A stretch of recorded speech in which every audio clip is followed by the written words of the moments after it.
Hi, I'm Andrew Martin, here from Cloud Expo in Singapore 2019. I'm here with Ulf from SAP, who looks after their enterprise commerce business globally. He's in Singapore for Cloud Expo with us and was kind enough to answer a few questions for us. So Ulf, I'm going to jump straight in.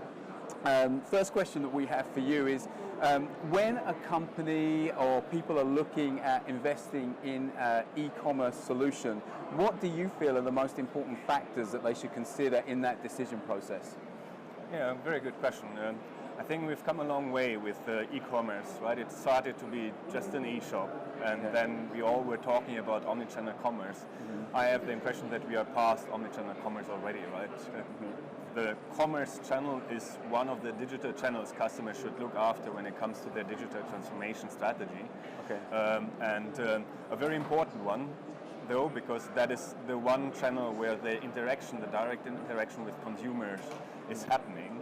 So in times of true personalization, real-time, one-to-one marketing, it is very important to have that in mind, that it's not only about transacting, not only about converting, but also what are the possibilities to address a consumer in a very specific way within the context he is in that very moment.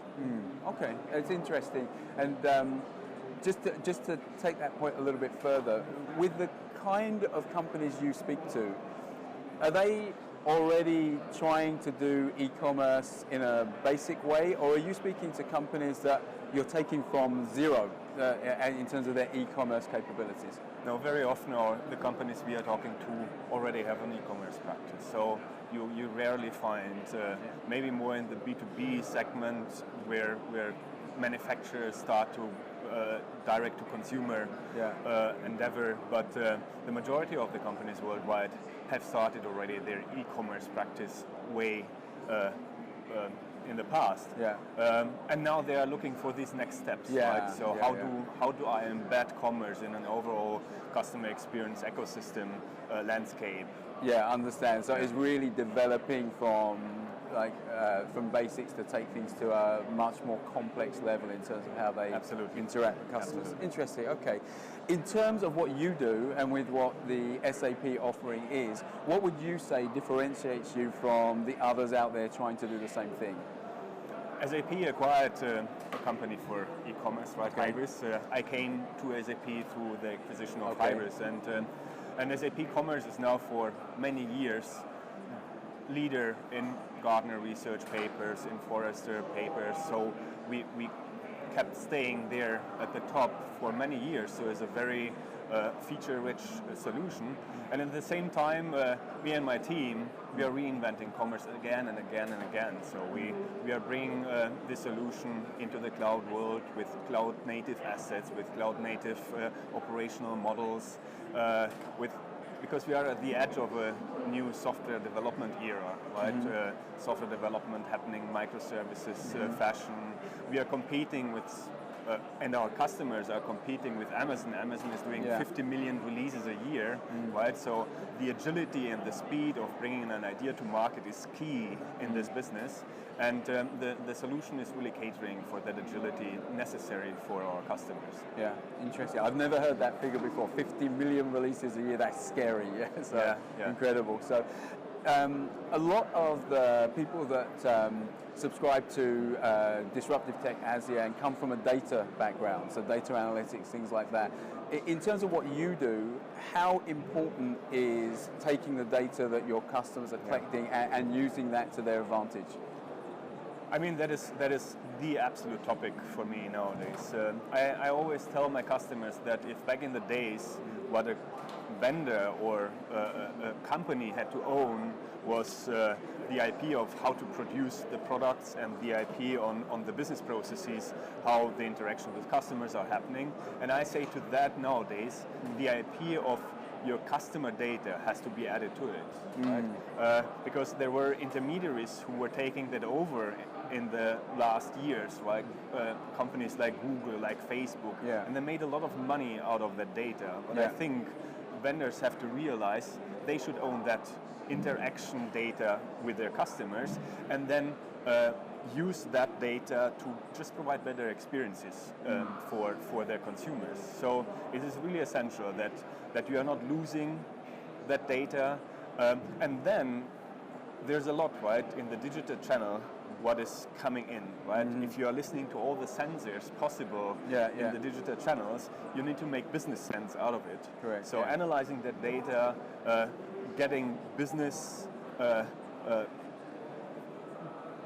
reasoning out of that data so that you can react to every moment that customer is interacting with you is absolutely essential. Okay, and that's something that your solutions do. They do some of that analysis and give the business insight. Yeah. Exactly. So we released last year, July, a new module within our enterprise commerce solution called context-driven services. Okay.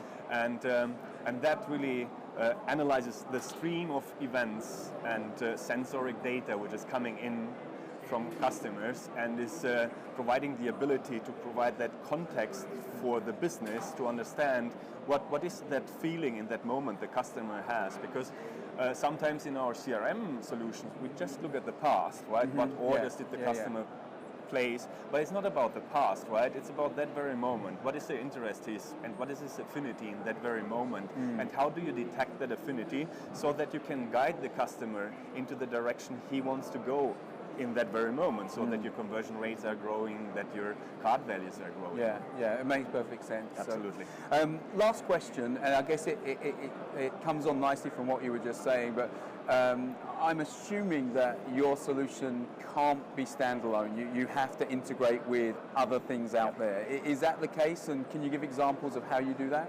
Absolutely. So my experience is if a customer is launching commerce, independently of the solution, usually you are somewhere between 30 to 60 integration to other solutions which are necessary. Yeah. Of course, your fulfillment solutions, but it's also some niche functionalities provided by ISV partners. So we have a large partner ecosystem which we're also supporting from SAP and front office business. So this part of the business which is interacting with the consumer is an ecosystem play, right? You can't stay standalone with a big core commerce system.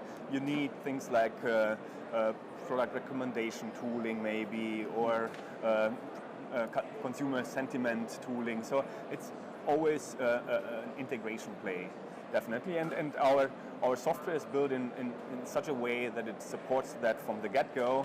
And we added also a microservices development environment where ISV and system integration partners can do the extensions of our solution, do the customization in a decoupled way so that APIs from whatever other systems can be easily integrated in the business process flow, so that the overall experience provided to the consumers is richer at the end of the day. Excellent, excellent. I'm going to throw you one more question which we didn't discuss beforehand, so if it catches you off guard, you can tell me to drop it. But I know your role is global, but we here, we focus actually on Southeast Asia. But my question is, as you implement these solutions with your customers, do you find that the customer experience you create is different across the world? So as you're targeting Asian customers as opposed to Western customers, do you have those nuances in what you build, or is it not as developed at this stage? No, there is definitely there are differences between the different areas of the globe. What I recognized in the past years here in Asia and Southeast Asia is the affinity to mobile, right? We are talking mobile first anyway in the solution, and it was important for commerce channels to be responsive. But when it comes to mobility first and commerce everywhere, Asia is definitely the front runner. Right? The coverage of mobile devices in Asia is definitely different than to the rest of the world, and that's why we always look for what is the best and cheapest way to provide a coverage of all different devices and all different channels for our customers. And our newest shopfront implementation is following the progressive web app standards, where we are trying to really have one solution covering desktop, mobiles and try to find a good compromise which is also cost effective for our customers, so that they do not have to build native apps per iOS operating systems on the different devices. So that is definitely an important topic, especially also here in Asia. Excellent. Listen, thanks so much for giving us your time today. Really interesting stuff. Really appreciate it. And enjoy the rest of the show. Thank you. Thank you.